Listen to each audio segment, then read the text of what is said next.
అందరికీ నమస్కారం అండి. Happy morning to all. ఈరోజు నా చైల్డ్హుడ్ గురించి మరోసారి చెప్తాను. నేను ఎలా ఉండేదాన్ని అనేసి. నేను చిన్నప్పుడు చాలా అల్లరిగా ఉండేది. చాలా అంటే చాలా అల్లరిగా ఉండేది కదా. మా నాన్న వాళ్ళ ఇంట్లో నేను అతి గారాబంగా ఉండేదన్నట్టు. ఎంత గారాబం అంటే వాళ్ళు ఒకటంటే నేను రివర్స్లో చేసేదాన్ని అన్నట్టు. ఇది ఇలా చేయాలంటే అలానే ఎందుకు చేయాలని రివర్స్లో. అసలు స్నానం వాళ్ళు చేయమన్నా కూడా చేయకపోయేదంట. నన్ను ఒకరు మా అమ్మమ్మ పట్టుకుంటే మా అమ్మ చేపించేదంట. అంత గారాబంగా అంత మొండిగా ఉండేదాన్నంట. అయితే నేను ఇలా ఉంటూ ఉంటా అంటే వాళ్ళు నన్ను ఇలా మాటలు అంటూ ఉంటే నాకు నచ్చకపోయేది. మళ్ళీ ఇంకొకటి ఏంటంటే నన్ను వాళ్ళు ఎప్పుడూ ఏడిపియ్యాలని, చిన్నదాన్ని కదా, నవ్వుకుంటూ ఏడిపించేవాళ్ళు. నేను సీరియస్గా తీసుకునేదాన్ని. మా ఇంట్లో ఒక డాక్టర్ గారి ఫోటో, ఒక నర్స్ గారి ఫోటో ఉండేది. అవి చూపెట్టేసి, మీ అమ్మ ఈవిడ, నువ్వు మాకు పుట్టలేదు, ఆవిడ పేషెంట్లతో బిజీగా ఉండి ఆవిడకు తీరిక లేక నిన్ను మా దగ్గర వదిలేసిపోయింది అని ఇట్లా చెప్తా ఉంటే, అలా కాదు, నేను మీ అమ్మ ఎందుకైతుంది మీరే అంటే కాదు కాదు అనేది. మా అమ్మని అడిగాను ఒకసారి పర్సనల్గా, అంటే ఆవిడ నవ్వుకుంటూ అవును అన్నది. మా తాతయ్యని అడిగాను, ఆయన కూడా మా అవును అన్నాడు. ఇంకా మా నాన్నని అడిగాను, అవును. మా అమ్మమ్మని అడిగాను, అవును. ఇక నాకు కోపం వచ్చి ఇంకా మా చిన్న తాత వాళ్ళ ఇంటికి వెళ్ళేది అన్నట్టు. మా చిన్న తాత వాళ్ళకు ఆడపిల్లలు లేరు.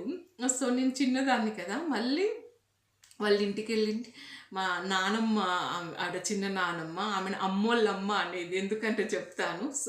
ఇట్లా నన్ను అంటున్నారు అమ్మ వాళ్ళు, నేను వాళ్ళకు పుట్టలేదట, మా అమ్మ డాక్టర్ అట, వేరే ఊరట. అంటే ఎవరన్నారే అంటే మా అమ్మ అన్నది, మా బాప అన్నాడు, మా తాత, మా అమ్మమ్మ అందరు అన్నారని చెప్పిన. సరే, వాళ్ళు ఎవరైతే నా బిడ్డ నచ్చినప్పుడే పోతువు, నువ్వు ఇక్కడనే ఉండని మా అన్నది. సరే అని అక్కడే ఉన్నా. ఇంకా నేను చెప్పకుండా వచ్చిన కదా. మా అమ్మమ్మనే ఉంటుంది. మా అమ్మ బావి కాడికి పోయేది కదా. మా అమ్మమ్మ వచ్చింది, ఎక్కడికి పోయింది, ఇది ఎక్కడికి పోయింది అని వస్తే అక్కడ ఉన్నా. ఎవరు మా అమ్మమ్మ వచ్చి, రావే ఇంటికి పోదాం రావే, రోజు మన అమ్మ వస్తుంది రావే అంటే, వాళ్ళకి పుట్టలేదు అన్నారట, అది ఇక్కడనే ఉంటుంది పో అంటే, ఇక మా అమ్మమ్మను వాళ్ళు ఇయ్యపురాళ్ళు కదా, నవ్వుకుంటూ మాట్లాడుకున్నట్టు. సరే, మీ మనవరాలే కదా, మీ ఇంట్లోనే పెట్టుకోని మా అమ్మమ్మ వచ్చేసింది. తర్వాత మా అమ్మ పొలం దగ్గరికి పోయి వచ్చిన తర్వాత ఆమె వచ్చింది, రావే పోదాం రావే, బాపత్తాడు అంటే, బాప వచ్చినప్పుడే పోతువే అని మా నానమ్మ, చిన్న నానమ్మ అట్లా అన్నాడట. అంటే సరే అని ఊకున్న. తర్వాత మా తాతయ్య వచ్చిండు. వాడు సత్తిగాడు రాని కొడుకు వరుస కదా, వాడు వచ్చే తీసుకుపోతాడని ఇట్లా ఇద్దరు, మా చిన్న నానమ్మను చిన్న తాతయ్య అన్నారు అన్నట్టు. అలా 2 రోజులు అయిపోయింది, నేను పోలేదు. ఇక మా నాన్న కూడా 2 రోజులు గడిచిపోయింది కదా. ఇక మా నాన్న 3వ రోజు వచ్చిండు, రావే రోజీ అంటే, ఇక మొత్తం అడిగిళ్ళు అన్నట్టు మా చిన్న తాత ఉన్న మా నానమ్మ, ఏంద్రా గిట్లా అన్నారట అట్లా అన్నారట అంటే, ఎందుకంటే ఆయన భయపడేటోడు. మా చిన్న తాతనే డాక్టర్ పని నేర్పిండు కదా. తనకి భయపడేటోడు. మా నానమ్మ, మాకు నానమ్మ లేదు, ఈవిడనే కదా. మా అమ్మకు అత్తయ్య వరుస. కుటుంబానికి పెద్ద వీళ్ళిద్దరే కదా.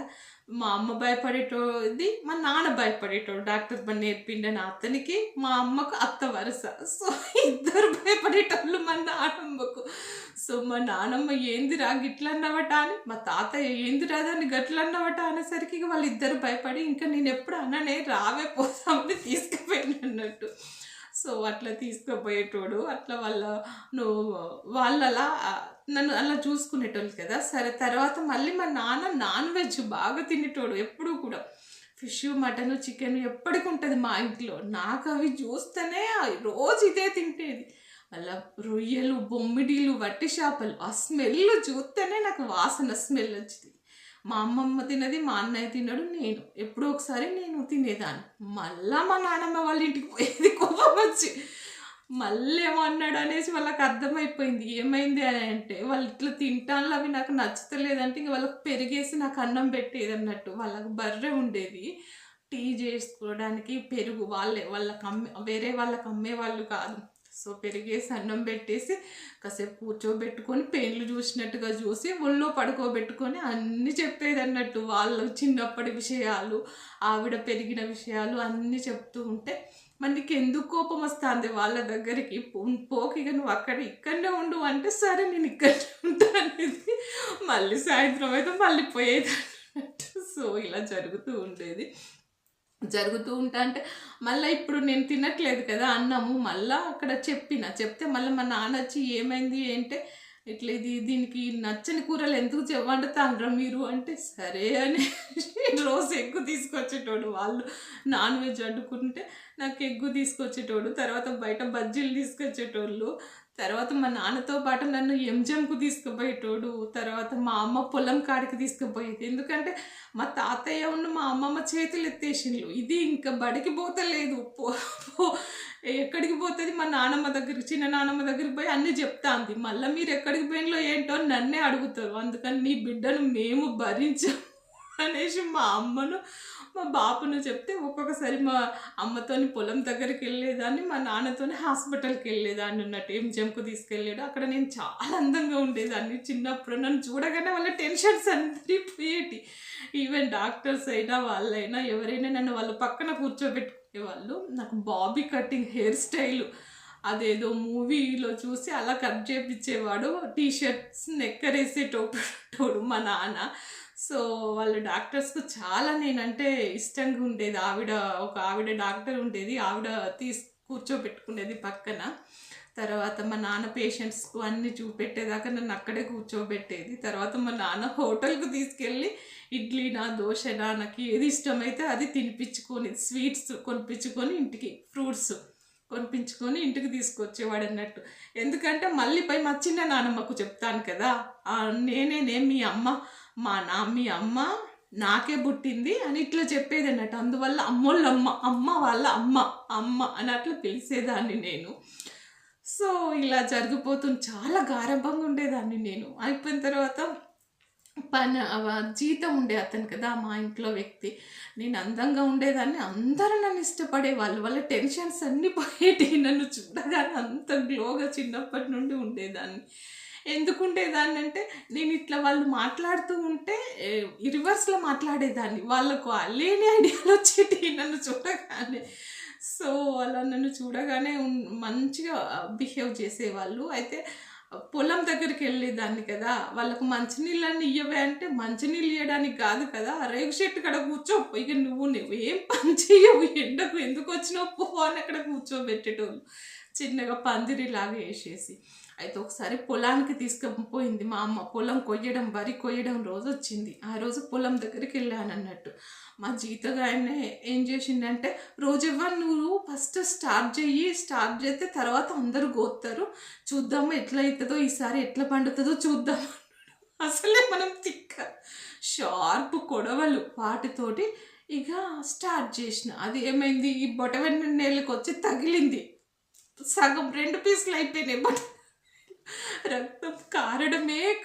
ఇక ఆయనకు భయమైపోయింది, ఇది ఏం చెప్తుందో సత్తెండకు పోయి అనేసి మొత్తం ఇక కట్టినట్టు చీర చింపేసి కాటన్ క్లాత్ తీసుకొచ్చి కట్టేసి ఇంకా నన్ను కూర్చోబెట్టి, నువ్వు చెప్పొద్దు నీకేం కాదు అని ఏదో పసరు లాంటిది ఆకులు తెంపి పోసి కట్టింది. సరే అట్లనే కూర్చున్న తర్వాత ఇంటికి సాయంత్రం అయిపోయిన తర్వాత ఆయన మా జీతగాడు నేను పడుకునేదాకా ఇది పోలేదు. నేను చెప్తా పో మామ నీకేం కాదు అని మా అమ్మ ఎంత చెప్పినా కూడా వినలేదు. ఎందుకంటే నేను ఒక్క మాట చెప్పిందనుకో మా నాన్న మళ్ళా ఏమన్నా చేస్తాడు, ఏమన్నా అంటాడు అనేసి అంత భయంగా ఉండేటాడు అన్నట్టు.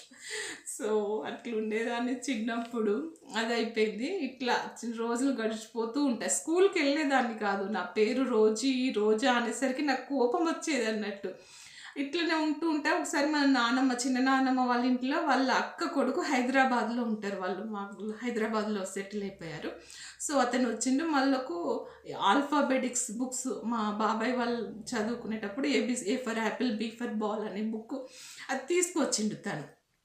అలా చెప్తూ ఉంటే వాళ్ళు చదువుతూ ఉంటే ఒకసారి నాకు కూడా చూపెట్టిండు అన్నట్టు. మా ఇంకో బాబాయ్ నా క్లాస్మేటే, A for apple, B for ball ఇలా చదువుకుంటూ ఆర్ ఫర్ రోజ్ అని వచ్చింది.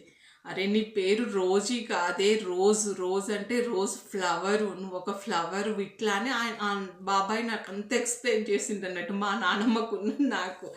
అన్ని ఎక్స్ప్లెయిన్ చేస్తే నీ పేరు మంచిదే, నువ్వు ఇట్లుంటావు, రోజ్ ఫ్లవర్ లాగా ఉంటావు, నీ లోపల చుట్టూరంగా ముళ్ళులు ఉంటాయి, నువ్వు అంత అందంగా ఉంటావు, అందుకే నువ్వంటే అందరికి ఇష్టము, నువ్వు ఇష్టం కాదనుకుంటున్నావు అని తను ఇలా ఎక్స్ప్లెయిన్ చేసిండు. నిన్ను ప్రొటెక్షన్ చేసుకుంటే ఇట్లా ముళ్ళులు ఉంటాయి అనేసి చెప్పిండు అన్నట్టు.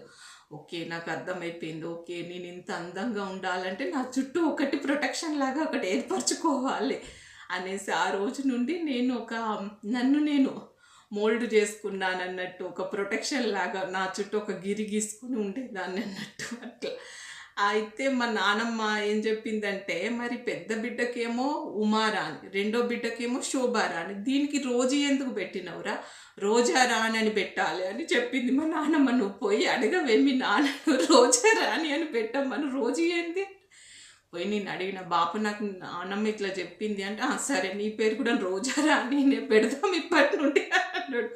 ఎవరు పిలుస్తారు నన్ను, ఎవరు పిలువరు రోజా రాణి అని, రోజు అనుడే ఎక్కువ, రోజా రాణి ఎక్కడ, ఒకసారి అలవాటు అయిపోయింది కదా, సో అందుకని ఎవరు పిలిచే వాళ్ళు కాదు, అట్లనే ఎక్కిచ్చేస్తూ ఉన్నారు. కానీ సరిగా వదిలేసుకున్నా. తర్వాత గుంటూరు పంతులు మా నాన్నమ్మ వాళ్ళ ఇంటి ఎదురుగానే అతను వచ్చి చెప్పడం మొదలుపెట్టాడు అన్నట్టు, పెద్ద బాలశిక్ష. అటు ఆరవాడకు అందరు ఆ పిల్లలు అక్కడికే వెళ్ళేవాళ్ళు. సో నన్ను కూడా అక్కడ పద్యాలు 4 గంటలకి లేసేస్తూ ఉంటే మా నాన్నమ్మ చెప్పింది, ఆ బడికి ఏం పోతేవే ఇక్కడికి పో, ఇక్కడ మంచిగా ఉంటుంది అంటే, ఎట్లుంటుందో ఏందో నాకు తెలియదు పోను అంటే, అట్లా అలవాటు చేసింది అన్నట్టు. మెల్లగా అలవాటు చేస్తూ చేస్తూ అలా వెళ్ళడం మొదలుపెట్టాను. ఆ పెద్ద బాల శిక్ష లోపల ఇక పద్యాలు ఉండేవి, ఒక్కొక్క పదాలు అర్థాలు చెప్పడము, మోరల్ స్టోరీస్ చెప్పడము, తర్వాత వాటికి సంస్కృతం వర్డ్స్, ఇవన్నీ నాకు నచ్చినాయి అన్నట్టు, శతకాలు ఇవన్నీ కూడా. అయితే ఇవన్నీ నచ్చి నేను పోవడం స్టార్ట్ చేశాను. అక్కడ 1 year 1.5 years చదువుకున్నాను. అక్కడ చదువుకున్న తర్వాత నాకు పేర్ల అర్థాలు, రాజుల పేర్ల అర్థాలు, ఒక్కొక్క అమ్మవారి పేర్లు, వాటి శతకాలు నాకు చాలా నేర్చుకున్నాను అందులోపల. సో స్కూల్కు తనే వచ్చిండు, జాయిన్ చేసిండు అన్నట్టు. ఆ పంతులే వచ్చి నన్ను జాయిన్ చేసిండు. నా పేరు రోజా అని నాకు ఇష్టం లేదు కదా, నాకు వద్దు, నేను వద్దని చెప్పాను కదా, సో మరి ఏం పెట్టుకుంటావు అని తను అడిగిండు. మంజుల అని చెప్పాను. అంటే నా మీనింగ్ నేను తెలుసుకున్నాను అప్పటికే. మంజుల అంటే వినసొంపైన పాట, మాటలు అని. సో నేను అలా మాట్లాడాలి అనేసి మనసులో అనుకున్నాను అన్నట్టు. అందుకని నా పేరు మంజుల అని పెట్టండి అని చెప్పేశాను. సో నేనే పెట్టుకున్నాను, నా పేరు మంజుల. మా ఇంటి పేరు తుమ్మ కాబట్టి తుమ్మ. సో మంజుల తుమ్మ, తుమ్మ మంజులగా అలా మారిపోయింది. సో చాలా అల్లరిగా ఉండేదాన్ని, చాలా అంటే చాలా అల్లరిగా ఉండేది, బాగా అల్లరిగా ఉండేదాన్ని. ఎవరైనా ఏమన్నా అంటే రివర్స్లు అనేదాన్ని. ఎందుకు అలా అనేదాన్ని అంటే, అది కరెక్ట్ కాదు కదా. ఒకటి చేసినప్పుడు దానికి కట్టుబడి ఉండాలి. మనం ఏదైనా సాధించాలి అంటే కట్టుబడి ఉండాలి. సో అలా మా అమ్మ, మా నాన్న అందరూ భయపడే వాళ్ళు చిన్నప్పటి నుండే నాకు, ఇది ఎక్కడ పోయి వాళ్ళకి చెప్తుందో అనేసి. సో చాలా చైల్డ్హుడ్ మెమోరీస్ చాలా ఉన్నాయి నాకు. అంత అదిగా ఉన్న, అంత న్యాచురల్గా ఉన్న నేను ఎలా అడ్జస్ట్ అయ్యాను అనేది మళ్ళీ నెక్స్ట్ వీడియోలో చెప్తా ఉంటాను. సో ఫాలో అవుతూ ఉండండి. Thank you so much. మీ Manjula Thumma. Have a nice day. Take care.